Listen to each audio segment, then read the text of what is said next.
Tuguhaye ikaze wowe ukurikiye ayidarike, tuguhaye ikaze wowe wakoze sabusikarayibe kuri cano yacu, tuguhaye ikaze wowe uteze amatwi ibiganiro bya ayidarike byo kuri ayidarike.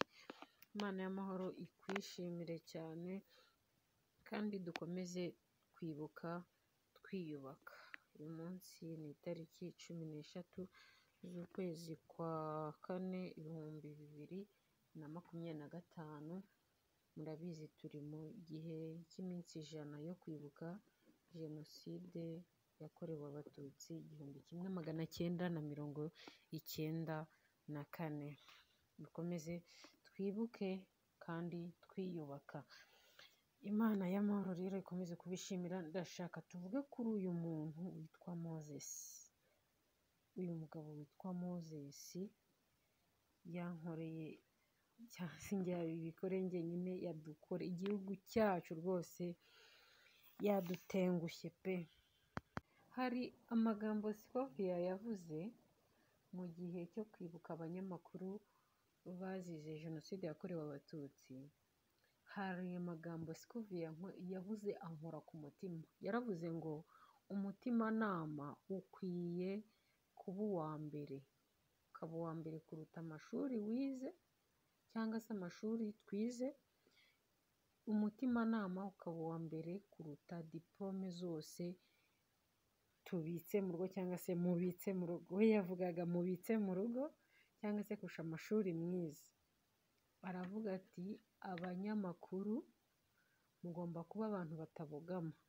Ni aya magambo Scovia ndi gukotinga yavuze. Avuga ngo kandi umunyamakuru akazi ke nako gutangaza inkuru, ntago burya nubwo akora inkuru ariko si uba wazikora. Ubu inkuru ngiye gutangaza yakozwe nande? Yakozwe na Moses. Ntago yakozwe nanjye, ahubwo ngiye icyo ngiye gukora ni ukuyitangaza. Mureke mbabwire, birababaje kuba umuntu nk'uyu Moses ashobora kugira amahirwe abandi banyarwanda badashobora kugira, abandi banyarwanda babuze. Mureke mbabwire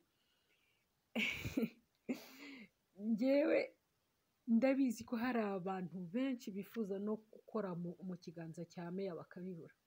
Ndabizi ko hari abanyarwanda benshi, murabizi iyo perezida wacu mukuru w'igihugu yagiye ahantu, abantu aba ari benshi, bamwe babyuka saa 7 z'ijoro kugira ngo bahagere banamubone, nibura bose babyigana ngo bamubone. Ariko Moses yagize amahirwe yo kuba Jeannette Kagame, nyakubahwa Jeannette Kagame yamuhitamo first lady, amuhitamo kugira ngo imyenda ye yambarwe n'umuryango. Murabizi iriya niyo first family mu gihugu, kugira ngo first family yambare imyenda ya Moses nk'umuntu wari model. Ariko mutekereze kugira ngo umwana w'umuhungu atinyuke adutukire umukuru w'igihugu, agere n'aho avuga ati njye ndamwanga, ngo nakuze nanga. Mwumva ibaruwa yanditse, namwe munayisomere, nayishyizeho.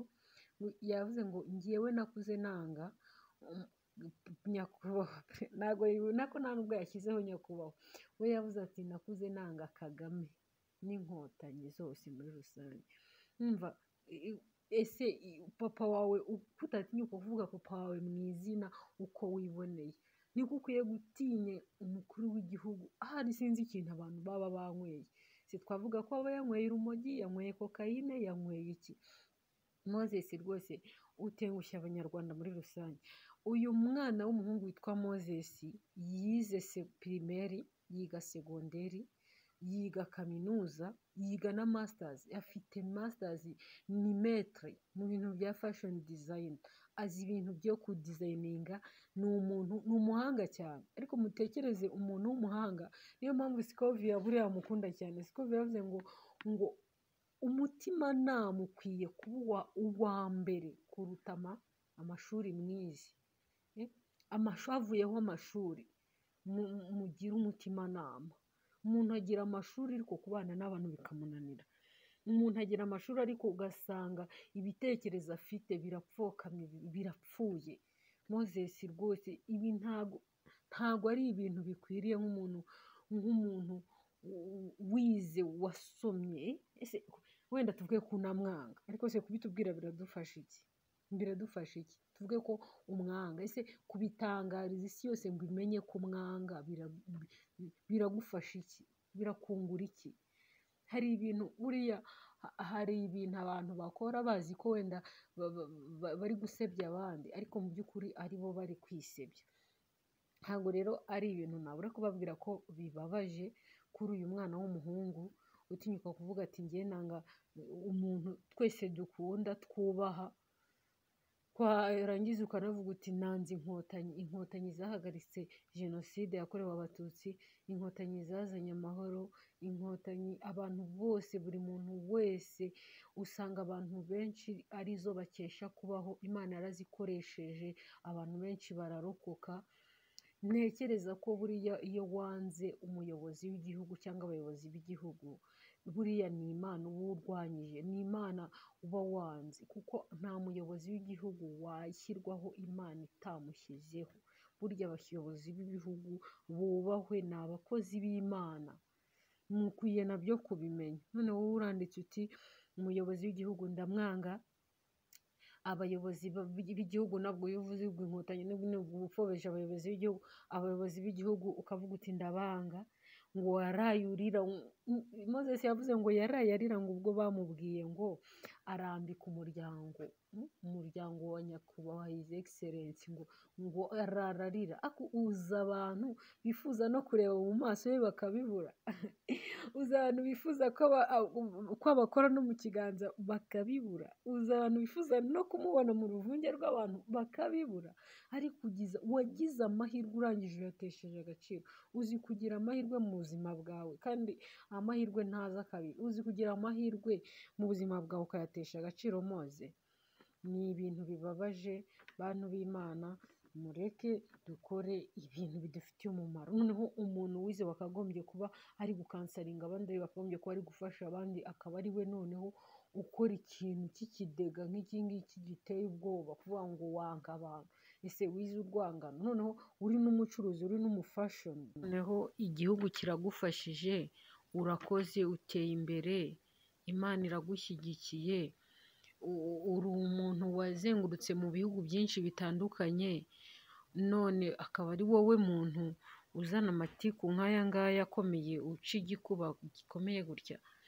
Uzi ukuntu igihugu cyagufashije, uzi ukuntu igihugu cyagushyigikiye, ukaba ugifite inzika ngo umubyeyi wawe yarafunzwe.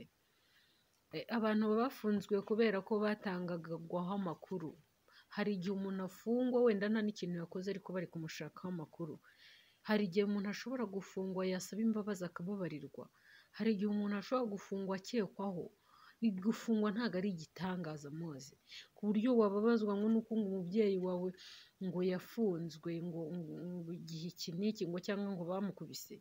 Kandi none se ubu nugira inzika umubyeyi wawe kuko yafunzwe, ufite ababyeyi bishwe, ndetse akaba afite n'abavandimwe bishwe na ba nyirakuru, nta muryango n'umwe afite.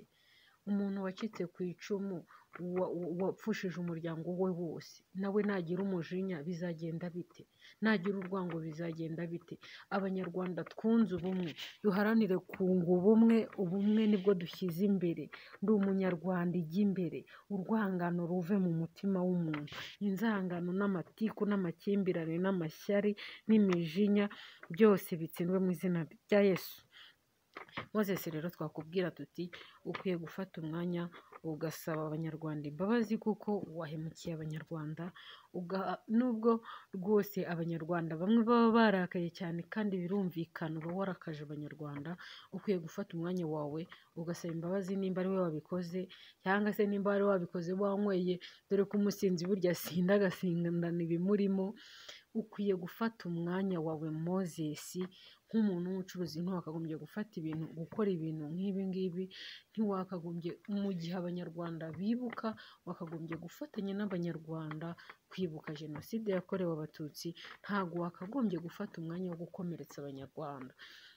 Ibi ngibi uba wakoze ni ugukomeretsa abanyarwanda, ni ugukora abanyarwanda mu nkovu, ni ukongera gusubiza ibisebe by'abanyarwanda bubisi. Ntabwo ari byo rwose.